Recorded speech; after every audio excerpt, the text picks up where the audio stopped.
On this episode of Survive and Thrive 8791, we welcome Michelle Kullmann into the Buck and Honey studios as she shares her story about the accidental fentanyl poisoning of her son, Cade. There's a lot here, lots of education, lots of awareness, lots of advocacy. You will not want to miss this episode of Survive and Thrive 8791. Here we go.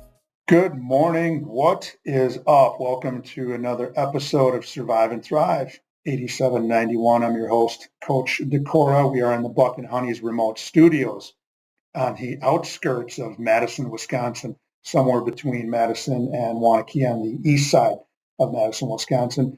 You can follow the podcast on Spotify, Apple Music, iHeart, Radio, and YouTube at Survive and Thrive 8791. You can follow me on Instagram and Twitter, the big X, at tdecora8791. as well as hitting me up on Facebook at Tim Decora. Glad you could join us today wherever you happen to be. Third shift, you're getting ready to get on the bike, you're on your commute to school, commute to work, whatever. Today we welcome Warrior Mom Michelle Kullmann to the Buck and Honey's remote studios. Michelle is a warrior mom who has made it her passion, her mission to save lives by creating awareness of the fentanyl poisoning crisis in our country after the loss of her beloved son and my friend, Cade, at the age of 18 from one fake pill. Michelle has lived in the Madison area for 38 years. She graduated from the University of Wisconsin-Madison with a BBA in marketing and went on to work in sales and management at the Adams Outdoor Advertising, and then became co-owner and publisher of Brava magazine. After selling Brava, she did some fundraising for the Overture Center, downtown Madison, but then entrepreneurship called her again, and she purchased the local Play It Again Sports franchise, which she turned around and sold after 4.5 years. Michelle has recently turned her pain into purpose by starting a new business, Shining Light Grief Support. Over the last year, Michelle has become certified as a grief educator, a grief support specialist, and a grief yoga instructor. Michelle is also the mom to Ross, who is a first lieutenant in the Air Force, U.S. Air Force, and is stationed in Omaha, Nebraska.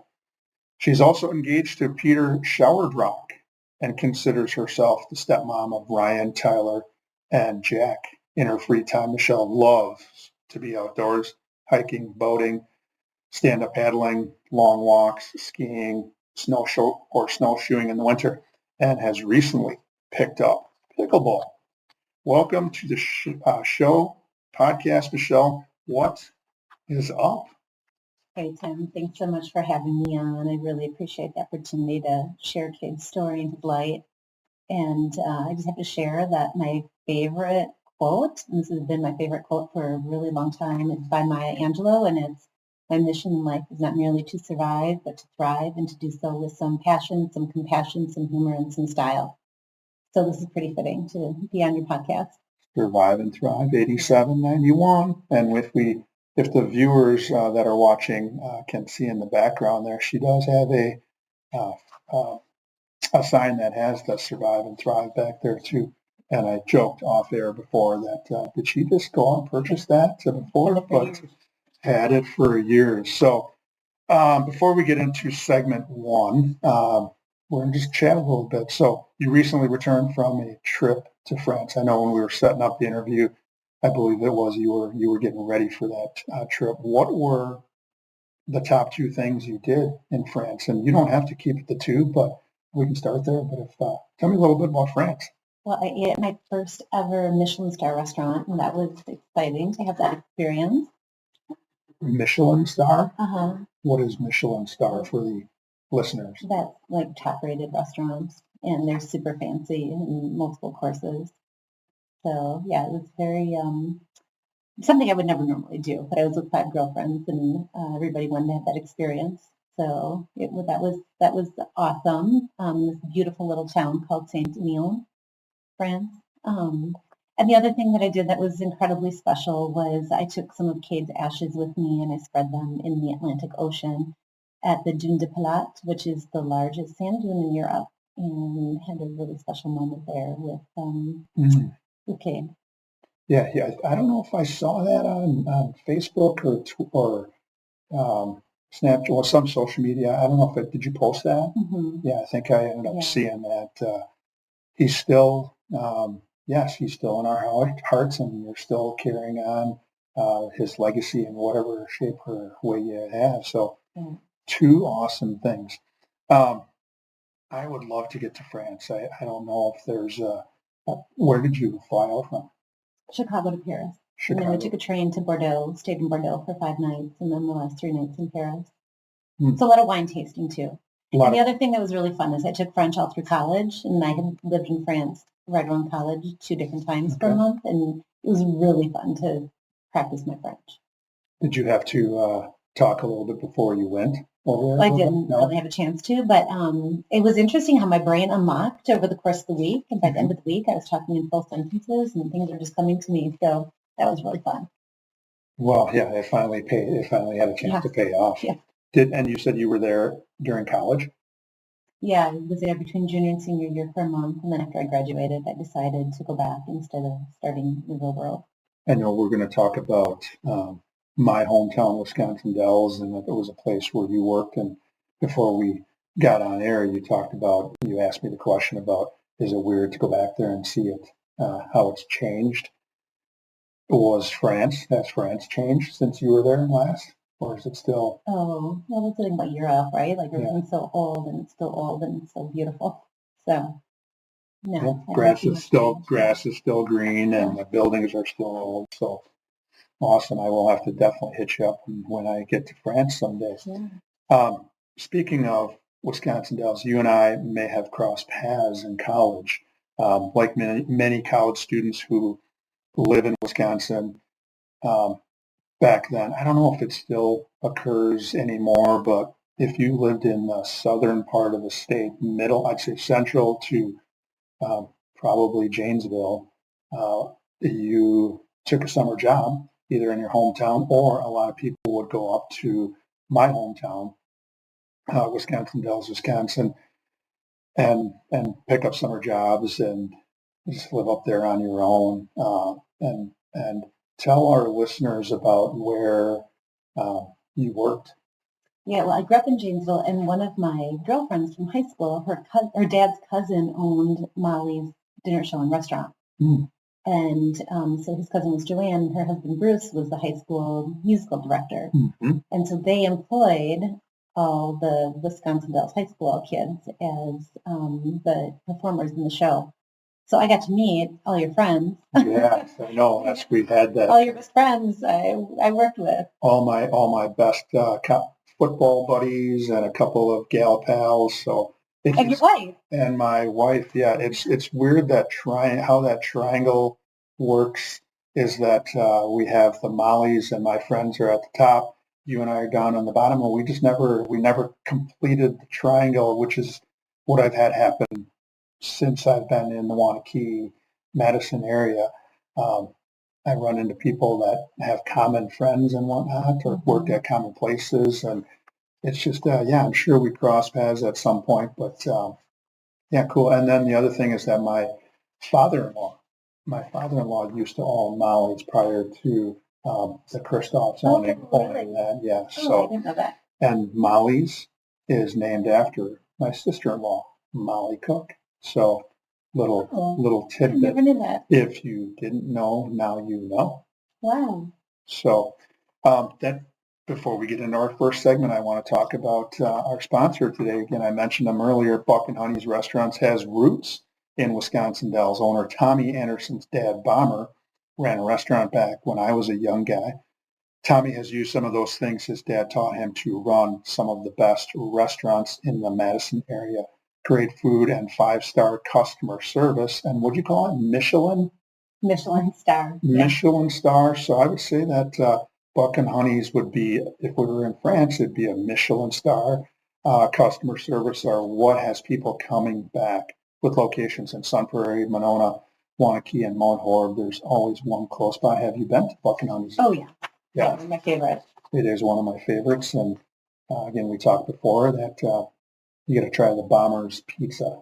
they use the same ingredients and the same recipe since the mid-1980s. And I've, well, now that I know that history. Now that you know the history. So we're going to get into segment number 1 here. We're going to talk about your son, and I already alluded to it, my friend, Cade Reddington.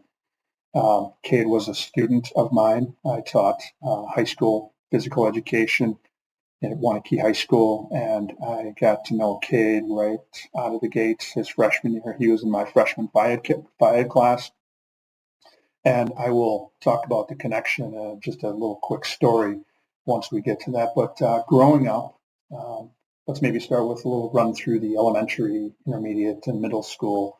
What kind of kid was Cade growing up? Yeah, okay, well, you're never going to believe this, but he did not talk until he was 3 years old. I'm glad I'm sitting down right now. Otherwise, my knees would buckle if he's. Yeah, all he would do is say ee, and so his brother Ross had to interpret everything for us. We're like, what does he want? And he would be like, oh, he wants that. He was so funny. He didn't talk until he did talk until he was 3, and I think he bottled that all up. And then once he started, just would never stop.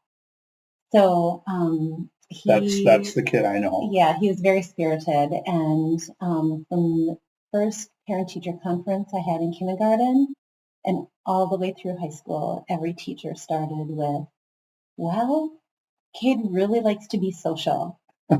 And so, yeah, he had a tough time focusing and really enjoyed talking to his neighbors and just being quite rambunctious. That continued into high school. High school, yes, I know, because even the parent-teacher conference is in high school. I'm so sorry. I try and talk to him, but it's interesting, like, he was so uncontainable. He had so much energy. So, I mean, even in spirit, I just feel that I could still feel his energy. But he was a fun kid. He had such a great exuberance. He had that beautiful smile. Those blue eyes I saw, blonde hair. Such a handsome young man. He was such a cute little boy. And he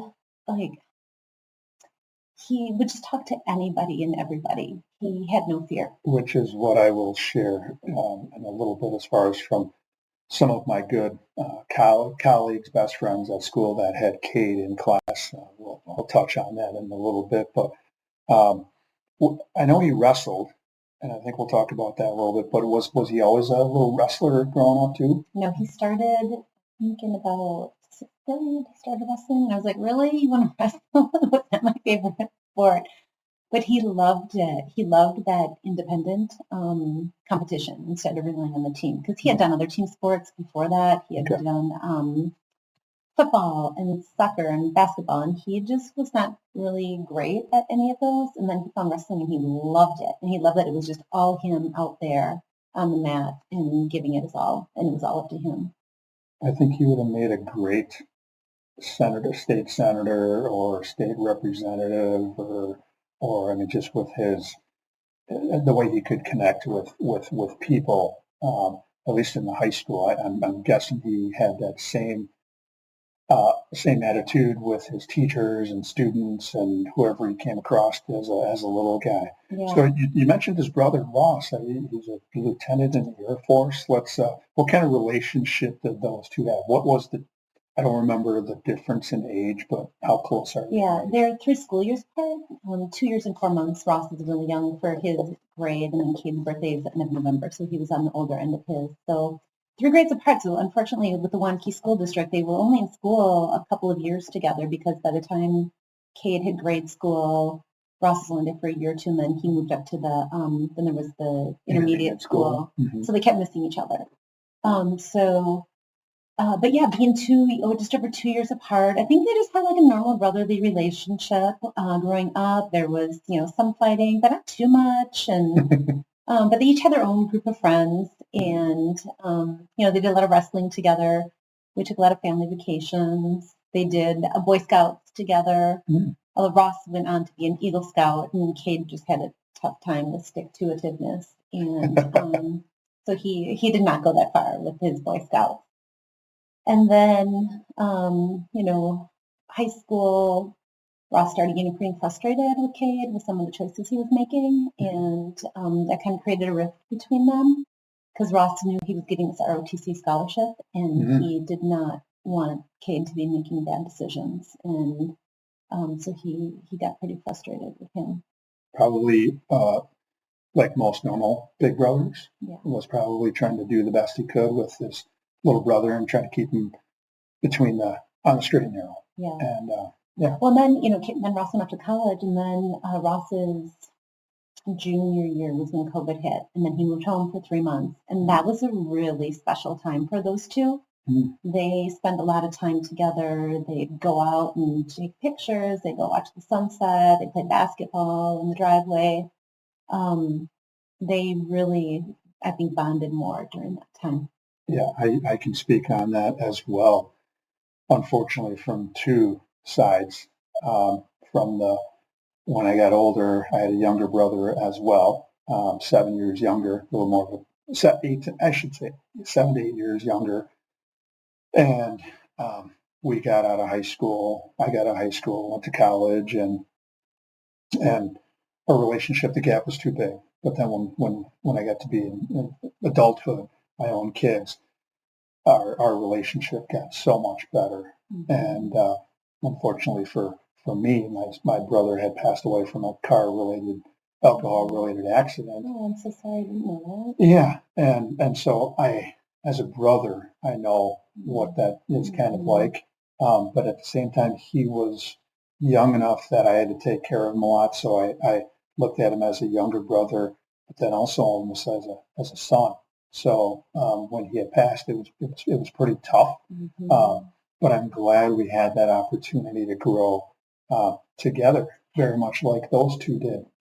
Well, then a month before Cade died, Ross was doing a semester in Washington, D.C. through UW. And I told Cade, I'm like, we're going out there. And he's like, oh, I want to go to La Crosse and see my friends. And I was like, no, we're going. It's a family trip.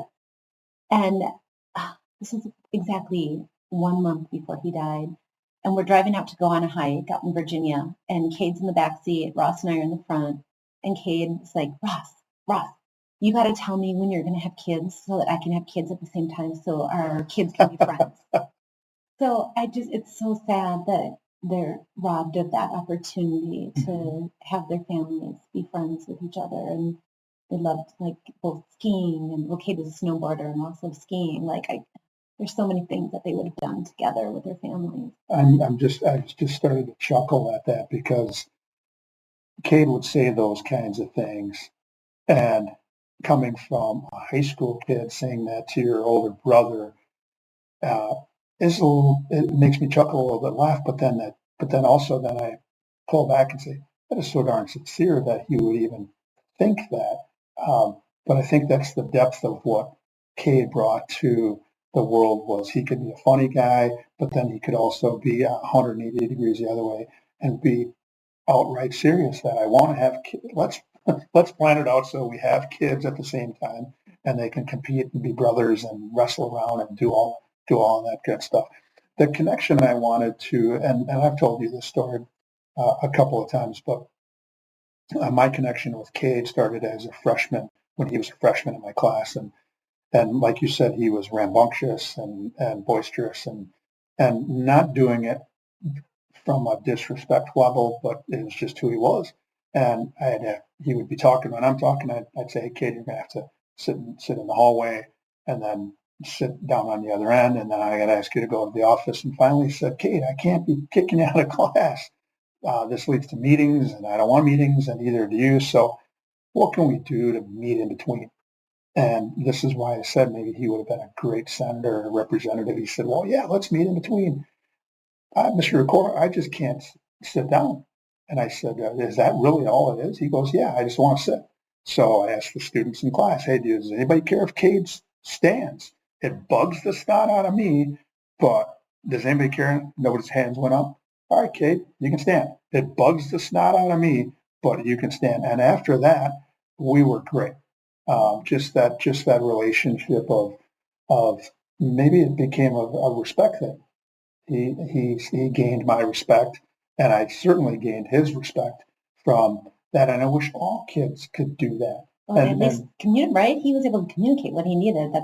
He was, yeah. Some kids might not know. No, and like I said, we were great after that, and we're going to go on to segment 2, but I wanted to touch on, we're going to switch gears here and take a little break, but before we do, we have to talk about our sponsor again, Buck and Honeys. They've sponsored our remote studios since podcast number 1, and I'm darn glad for that. They facilitate the fun and ensure each guest has a memorable experience, just like the memorable experience we just talked about with Cade. At a great value with 4 locations in the Madison area. People keep coming back. I did a quick internet search and was amazed to see Cade's story featured.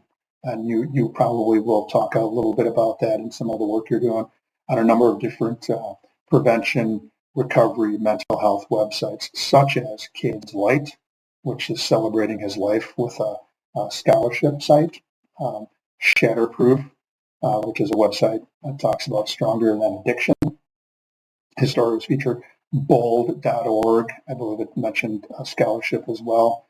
And what I thought was really cool, my daughter is a graduate of UW Milwaukee, but there's a website called Fallen Panthers, where UW Milwaukee has a site for those that have passed while they were enrolled, and he was an enrolled future Panther.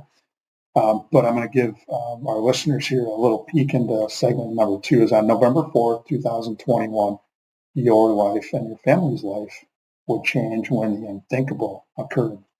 During his first year in college, Cade would decide to experiment with some Percocet, and that decision would cost him his life as the pill he took contained fentanyl. And you'll share the aftermath and how you survived and thrived in segment number 2. So for the listeners and the viewers, stay tuned. We will be right back.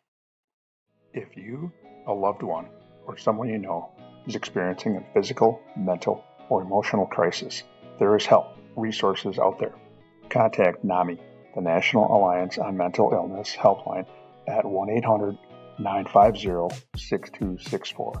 This is a free service providing information, resource referrals, and support to people living with mental illness, their family, providers, and the public. United Way 211 is available 24/7, 365, and offers free, confidential assistance. They connect people with the local programs and services that can help. Dial 211. Crisis services. Dial 911. Suicide Prevention Lifeline. Call 988 to connect via web chat visit suicidepreventionlifeline.org. Along with those numbers, there is help.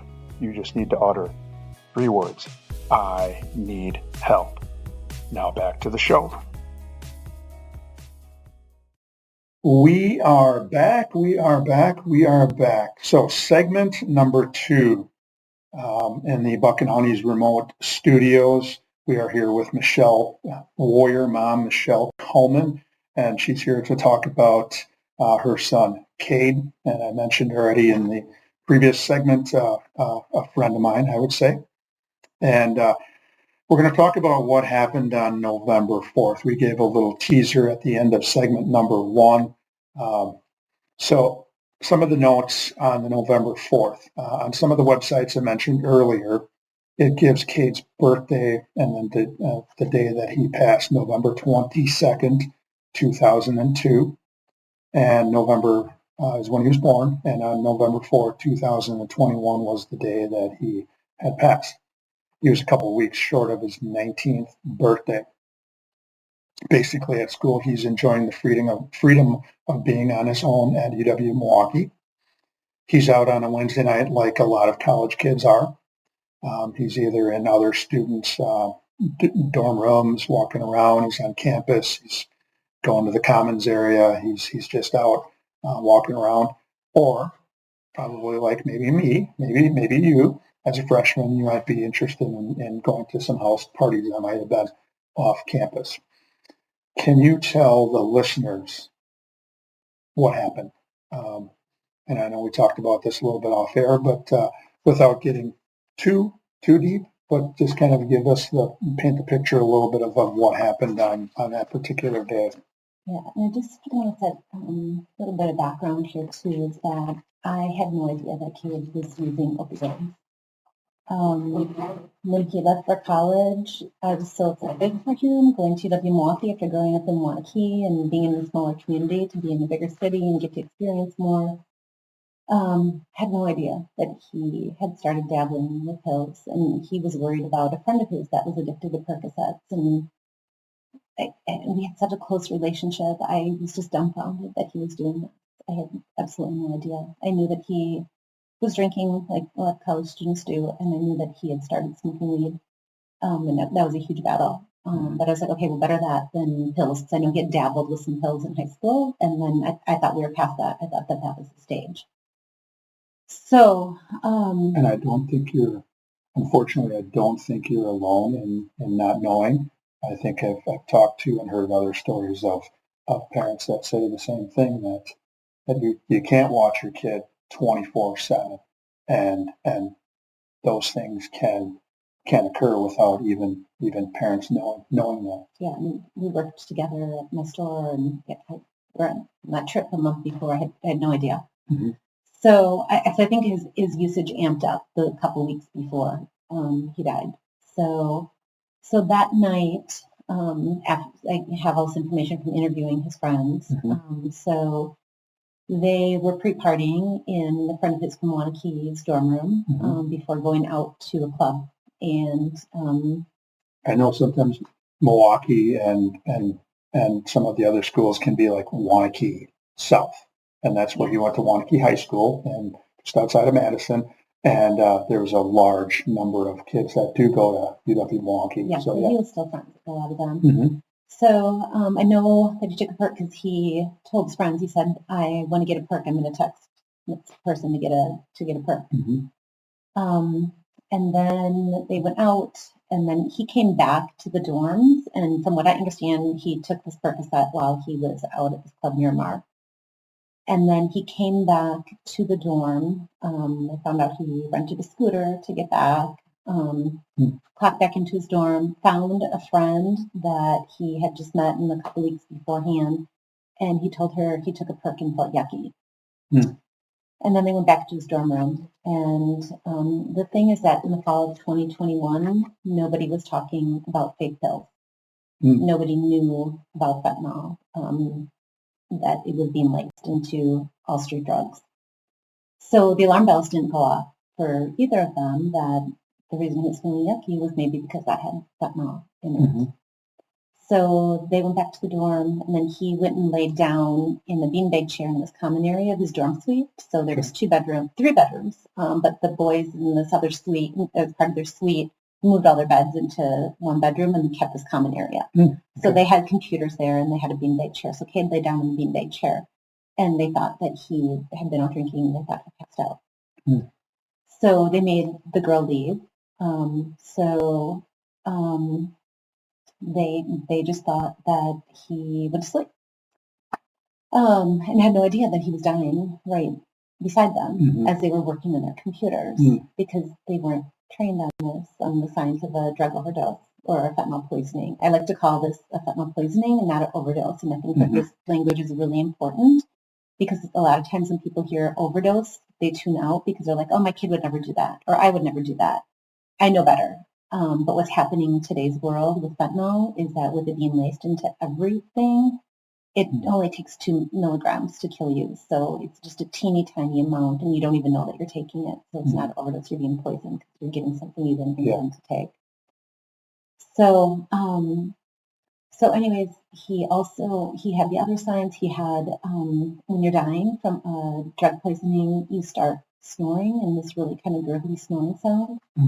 And these boys didn't know that that was the sign of drug poisoning because they weren't trained on that. Also, when the girl came back to check on Cade, and they said, he's fine, he's not getting up. But they didn't know that when somebody is not waking up, that you do a really firm sternum rub with your fist on their sternum. And if somebody's even been drinking, they'll get aroused when you do that. And if they don't get aroused from the sternum rub, you call 911 immediately. Nobody told them that.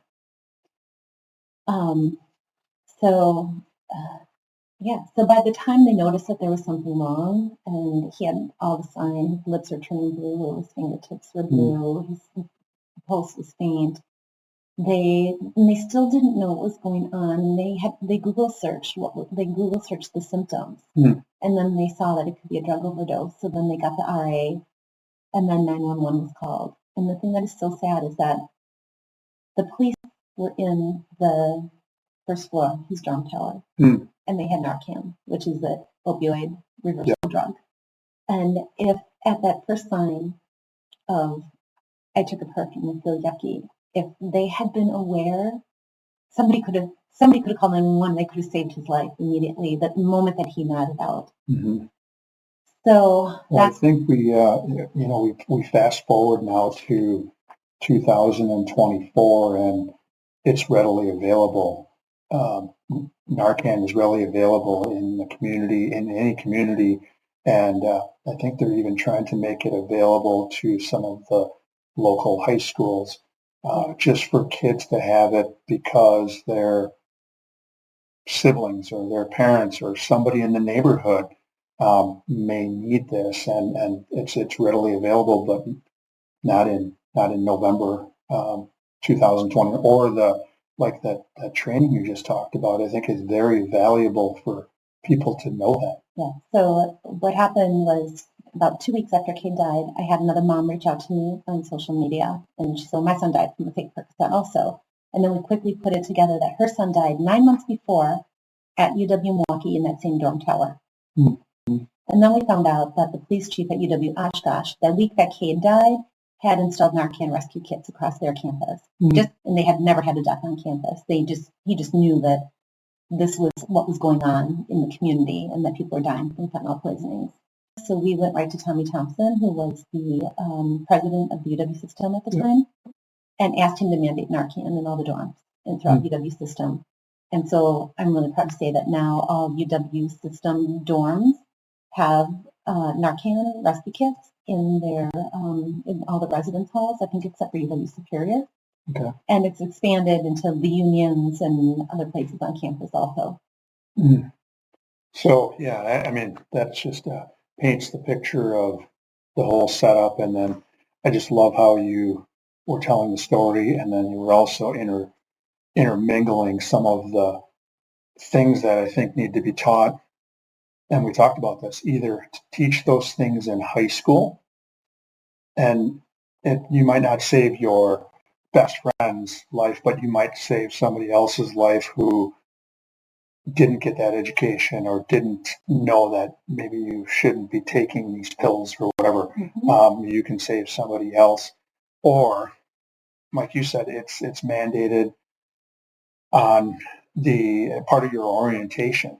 When you show up in the summer, like I said, my daughter went to school there. I remember the orientation. My two sons went to Madison, and there's orientation, and it doesn't take more than 10 to 15 minutes. What are the signs? What are the symptoms? And then what do we do?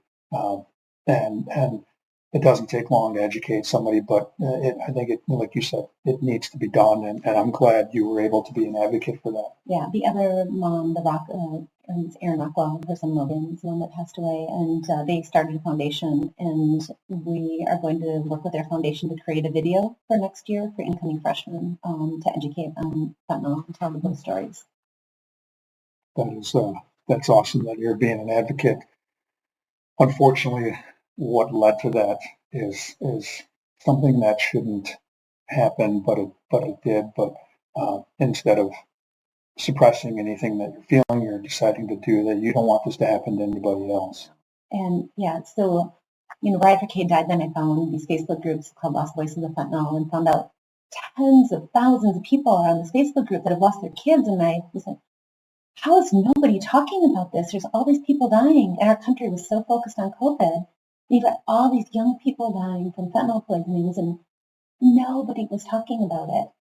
Now it's on the news every day, and it's part of the political cycle. But back then, 3 years ago, there was nothing about it. So that was why I really took it upon myself to make sure that people knew that you could die from taking one pill. I've never heard of that. No idea. Mm-hmm. And I know we've saved so many lives by spreading this awareness and from being vocal about Cade's story. Yeah, I just think that how do we spin something a positive in something so tragic that happened that touched me, touched certainly you as the parent and a community. But how do you do that? You advocate, you become a voice, and he's still carrying on a legacy by something that happened to him. I think I think only, unfortunately, good will come out of this. Yeah. I did have a full circle moment. I found out that there was a student employee at the Memorial Union who was able to save somebody's life because they had Narcan there and he administered it and brought somebody back.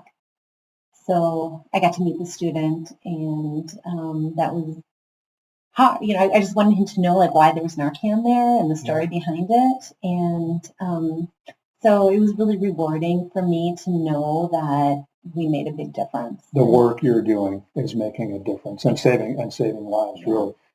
So we now fast forward to, well, not fast forward, November 4th, you get this news.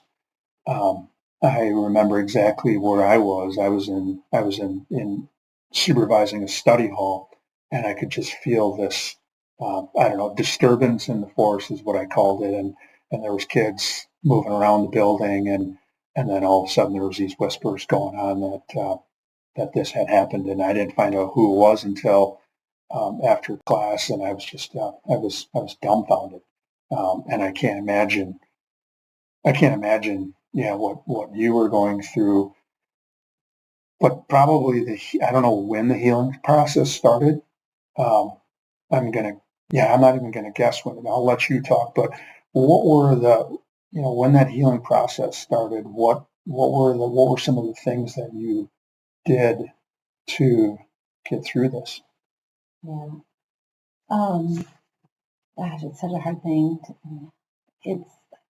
It's every parent's worst nightmare for a reason. Like the pain, you can't even explain it to anybody. Nobody can fathom it until you go through it. So for me, I think I started releasing some of that pain immediately through doing the advocacy work. And I mean, at Cade's funeral, I got up and, so many times when people die from something that is a stigma to it, they don't talk about it. And I got up there and I told Cade's story, and I said, his story is part of your story, and we're in a public health crisis here, and you've got to tell everybody what happened to him, and that one pill can kill. And I think just doing that advocacy and creating meaning was really helpful for me as I was going through my healing journey. So that was really helpful. And then crazy enough, when he died, I was reading a book called Imagine Heaven, which is about near-death experiences. So I really relied heavily on my faith, and I started really digging into reading as many near-death experience books as I could, because I just want to understand like what happens, like where's his spirit, what is it like, and so I truly believe that his spirit and soul still exists, and that I can continue to have a relationship with him, and that this life here is temporary, and it goes by really fast, and we have to make as much meaning out of it as we can while we're here, which is why you're doing what you're doing, and why I'm doing what I'm doing, right? Creating meaning, and trying to make a difference. Mm-hmm. So that, and then also community, and the thing is with this horrific epidemic that we're in with this, there's so many other moms that have lost their kids to fentanyl, and there's some solace in making friends with other people that have had the exact same type of loss, because we get it, we understand exactly what the other ones are going through. So that's been really helpful. I just had dinner with two of them the other night, and one woman is a year ahead of me, and she's still really struggling, and it's been 3 years. The healing process, I think, is going to be a lifelong process. It's not like you're healed and then you're like, oh, I'm better. We're always going to have this hole of this missing them, because as long as we love them, we're going to have the grief. And it's just a matter of figuring out, like, how do you live with that, and how do you integrate that into your life? And also letting the feelings come when they come. Like, the last couple of weeks were really hard. I cried a lot, and it's a roller coaster. And I've learned that you have to just let those feelings come in when they come and not fight it, because if you keep fighting it, it's going to keep chasing you. But there's, this group education that I did, talked about, if we can get to a place where we can remember them with more love than pain, then that's a good sign of healing. And I have a lot of love for Cade, and I feel like that love is, taking over the pain. And so I think it's that I've heard some people say, and I'd have to agree with them too, that I have this, I've heard it say a wolf in me, that there's a good one and then there's a bad one, and I've had people say, well, which one wins? It's the one that you feed. So like you call it whatever you want. You've got this negative attitude or you've got this positive attitude, and it sounds like you're feeding that positive attitude, and it doesn't surprise me that you have that kind of positive outlook on a tough situation, because that was what Cade was like. He was just a kind of a positive, carefree spirit, and it must have come from someone. And I can tell that it must have come, a lot of it certainly came from you. November 22nd is coming around the corner, and that would have been his golden birthday, 22nd birthday. 22nd birthday. Are you going to do anything special for the? I don't know what I'm going to do for his birthday yet, but I'm excited. I'm working with Ian's Pizza, and they are donating a percentage of sales from mac and cheese. His favorite pizza was mac and cheese. My mouth is watering right now. Yeah, so they're donating a percentage of every full pie that's sold during the month of November to, I'm going to split it between his scholarship fund, the Cade Bredenton Be the Light Scholarship Fund, and Restoring Roots, which is a board I'm on that's working on building long-term supportive recovery housing for people with a substance use disorder. Okay, so hopefully I can maybe plug those in or get that information from you, and I'll try to plug that into the description for the episode today of some of the stuff, so that if people want to look into the resources that are out there for people that are going through some of the same things that you are, or these other things that you are getting behind and putting your passions into, the more awareness we can create by having those things available. When things like this come up, whether it's if somebody loses a child or a neighbor or whatever, being educated and helping people find these resources to get through these tough situations, I think is really good. Yeah, my website, cadelight.org. It's a memorial website for Cade. I've got a link to his funeral on there, but there's also a lot of resources for fentanyl awareness. Mm-hmm. And then I've got a lot of the news media that I've been part of on there as well. Yeah, so I think if they reach out and go to these websites, are there email addresses on there? Yeah, they can reach out to me through that too. Okay. Oh, and then the other thing, in honor of November and Cade's 22nd birthday, I created some new merchandise. He's got this quote that was caught on video of him saying, and it was, "Guys, life is short, but be happy, work hard, and make your people happy." Mm. And that's on his headstone, it's on his bench. And so I've got T-shirts that are made with that. So that store is open until November 13th if anybody wants to order anything. Okay, I'm going to have to try to somehow put those links in there, connect those, because if that money can go to a scholarship for a kid that wants to, earn that money, or this goes to education resources for people that need them, that those links and that money can go to those funds or donations can go to those two areas. So what an episode. You shared a tough, life-changing experience, and you epitomized the survive and thrive mentality. It wasn't easy, and I don't think you would agree with that, but I think you would agree with that, but you survived and became a warrior mom. I liked how you put that in that bio that you sent me. You had a chance to grieve the loss of Cade, and I don't think you'll ever get over that. It'll be a constant ongoing thing, and continued taking steps forward and living your life. We talked about your going on vacations, but that was something else. That's something you guys always did. You are a successful businesswoman, buying and selling businesses, creating new ones, and most recently being an advocate for many causes. So I'm glad you're doing those things. So our call to action on this episode is if you lose a loved one, Michelle shared an experience that no one should have to go through, uh, and survived and thrived because of really three things: being an advocate, and you didn't sit on your hands. I don't think you immediately started to talk about that. And from my experience with some of the things that I've gone through, you could have suppressed that, and you chose, like you shared, you chose not to do that by immediately talking at his celebration of life or his funeral. And for the listeners out there, at least from my standpoint, and if you learn anything from Michelle today, that if you talk about some of those tough things, the grip that they have on you will never, it'll still always be there, but it just won't be as much.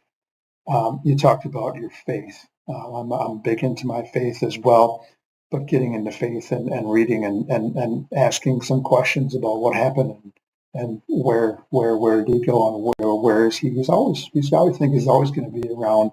And the work that you're doing is the work that, he's probably right there by your side. And then you talked about community. And this is a big thing with recovery because I do some recovery from mental health and some addiction things that the only people that know what you're going through are others that have walked the same journey with you. And I'm really glad that you talked about that and some of those other people that have unfortunately had to experience losing a child to fentanyl poisoning. So I'm glad you really talked about that. Um, on our next episode, we will have another awesome guest who will share how they survived and thrived. Anything else you would like to share, Michelle? Because this was such a special 45 minutes here with you today. And I just want people to share Cade's story. I think every time his story gets told about how you can't take anything that's not prescribed to you these days, that you're at risk of sudden death. And I think that we can't spread that message enough because there's young people that are dying from what they thought was an Adderall, or somebody who thinks they're just doing recreational cocaine and it's got fentanyl in it, and it's just nothing is safe unless it's prescribed to you. I'm glad you said that because I'm doing some of the work that I'm doing with our community coalition. Talks about don't take anything unless it's prescribed to you by your doctor, because a lot of these pills that are out there, you can either get them on the street, you can order them off of the internet. Yeah. Don't take any of those. Just get the stuff that you need. And if you're on things that maybe you shouldn't be on, get off them and get into recovery. Yeah. So the fact when Cade died, there 4 out of every 10 street pills had enough fentanyl to kill you. That's up to 7 out of 10 now. So yeah, it's education, and in your case, keep doing the advocacy stuff because you're good at it. And then the other thing is that also if 67% of drug poisonings among adolescents have somebody present, and these kids are scared. They don't know what to do, and they have to know that they will not get into trouble. Their friend is not going to get in trouble. There's Good Samaritan laws. All schools have amnesty laws. If your friend is in distress and they are not waking up, you've got to call 911 immediately. And I think parents need to drive that home with their kids too, to never leave a friend who is unconscious in any situation. Yes, thank you for, there's just so much here today that I'm glad you were able to break it down. And I think we're definitely going to have you back. You will always have a spot in a chair. And hopefully we grow the listeners to a lot more people because we need to hear more. we need to hear from more people like you who are being advocates, and not sitting on your hands, but getting up and calling, people and doing the work. So until next time, such a great episode. Hang in there with whatever it is you are going through, and with hard work, determination, education, advocacy, keep surviving and thriving. Until next time, we'll see you later.